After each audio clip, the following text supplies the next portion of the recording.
Well, I know that's possible because that happened on E. Oh, gosh. I used to be good at this. All right. Welcome back. We're going to take a look at another game today. This is the fourth game of the third section of the second prep test from October 1991, the LSAT from October 1991. I'll be honest with you all, I am ready to be done. Wait, am I recording? I am ready to be done with this game section. It's been a little tough. First game, super easy. Second game, huge ramp up in difficulty. Grouping game, didn't know how large the groups were. Third game, if you want to check back on that one, I'll make sure, well, there's a playlist. You can figure it out. Not a super hard game once we figured out the setup, but there was very little to the setup, and so it was kind of difficult to diagram. So I don't know. I'm kind of expecting this one not to be so easy, but you know, it's looking a little bit like maybe it's an order game.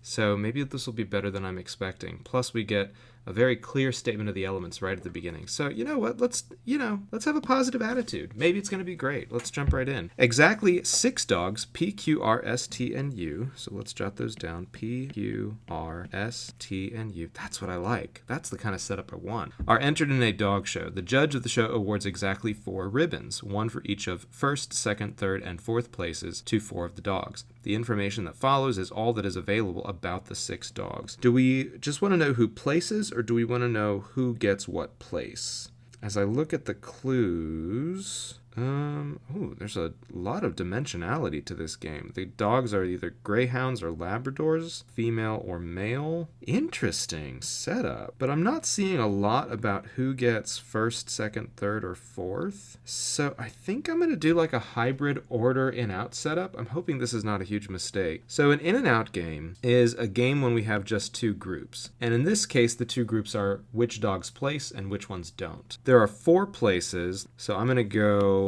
1, 2, 3, 4, and I will label those.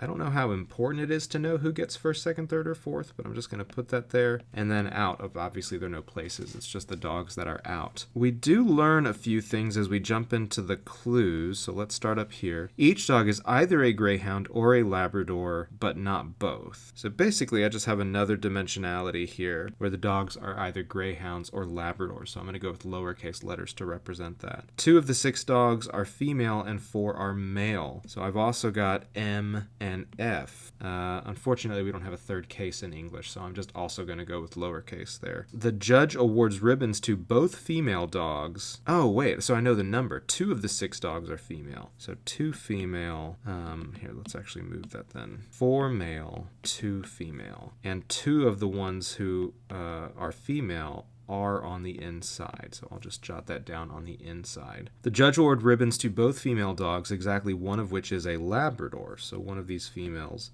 is also a Labrador. Okay. Exactly 1 Labrador wins a ribbon. Okay, so this is a little bit of a deduction, but that means that one of these dogs on the outside has to be a Labrador. Obviously, both the dogs on the outside also have to be male, because both the female dogs win a ribbon. A little sexist if you ask me, but okay. Dogs P and R place ahead of dog S, and dog S places ahead of dogs Q and T. Wait. So they just told me, doesn't that mean they're telling me who's on the inside? Ooh, maybe this is not an in and out game. P and R are ahead of S, and S is ahead of dogs Q and T.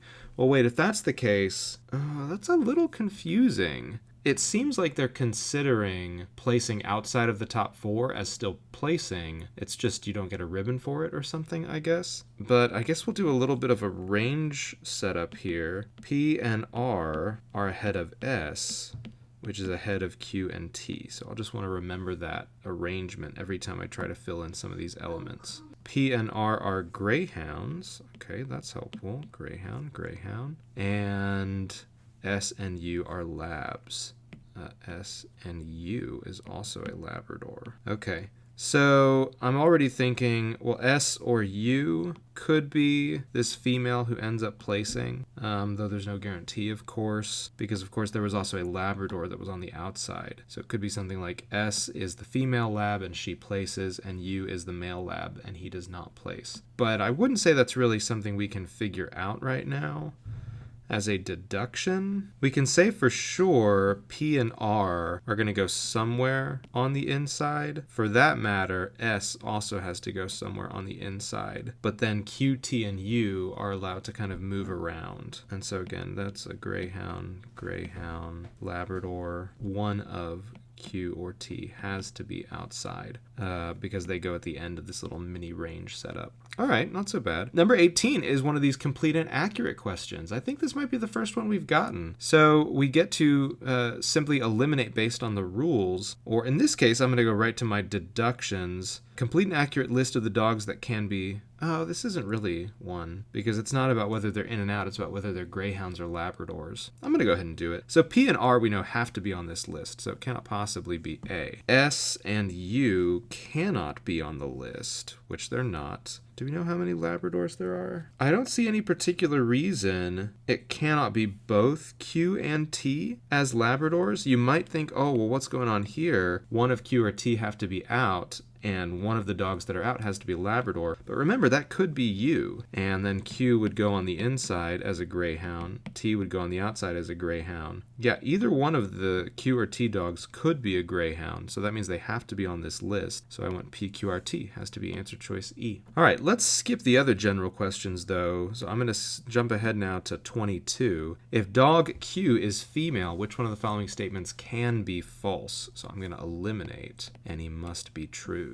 If Q is female, she can't be on the outside. So then this has to be P, R, S, Q. These are greyhounds. S is a Labrador. Q is a female. Guess we don't know greyhound or Labrador. And then on the outside is going to be U and T. So U in this case would be a male. No, my light? Sorry about the lighting situation. Just got a lot darker in here. We'll do our best. U has to be a male Labrador on the outside. And of course, T would have to be male in that scenario. So my other female dog is going to be one of these three, but we don't know which one, I don't think. Yeah, okay.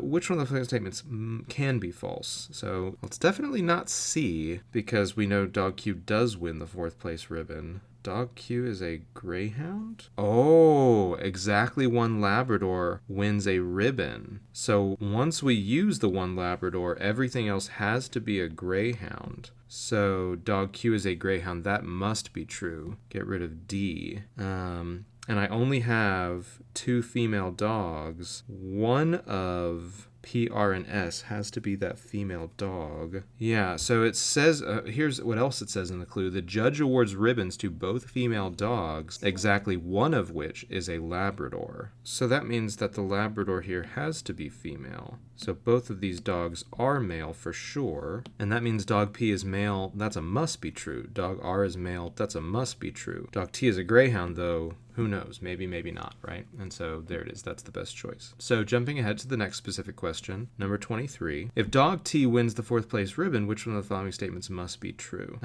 So basically, we're just going to be flipping this same scenario a little bit.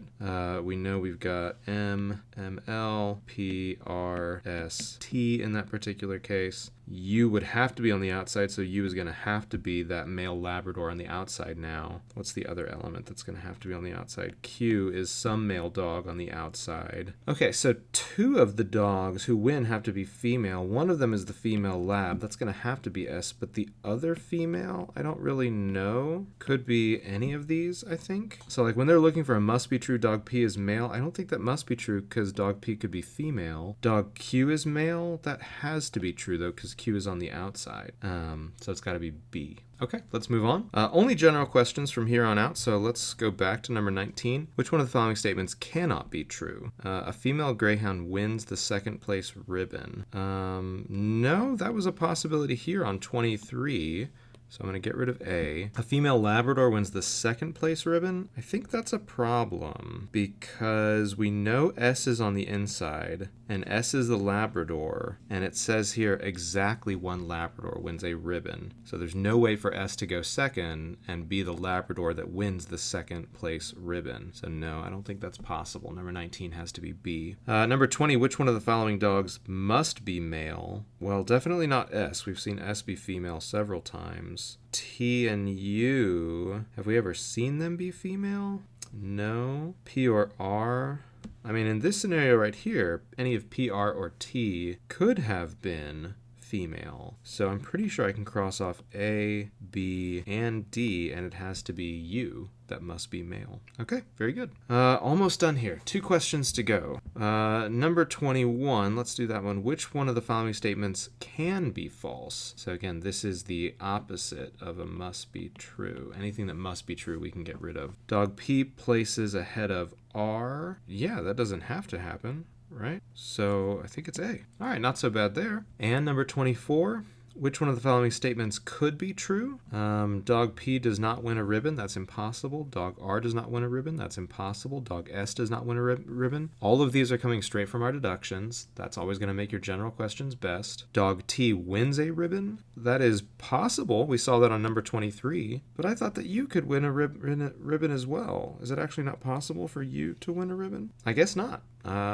Because we've definitely seen T win a ribbon, so it's got to be answer choice D. What's going on there? If we do P, R, S, U, Q, and T, what's wrong with that scenario? Oh, both S and U are Labradors. That would have been a useful deduction at the beginning, and only one Labrador wins a ribbon. So yeah, S is always in and U is always out. And so, yeah, it is one of Q or T, but it's always U. Interesting. All right.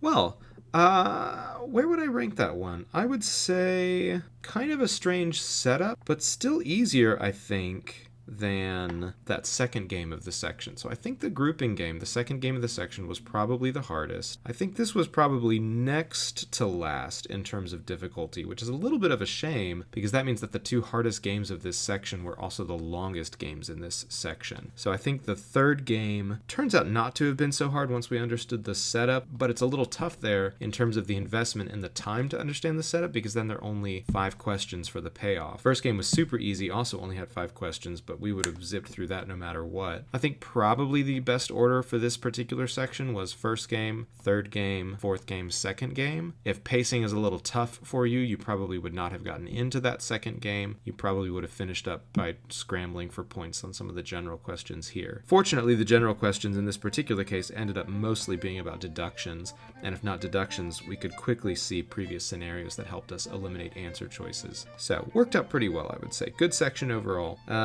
But that's that. We're all done. I hope that was helpful for you. Like and subscribe. That's what everybody always says is important to do. Everyone's saying it. Everyone's saying like and subscribe. And yeah, I'll see y'all for the next one. Ha ha.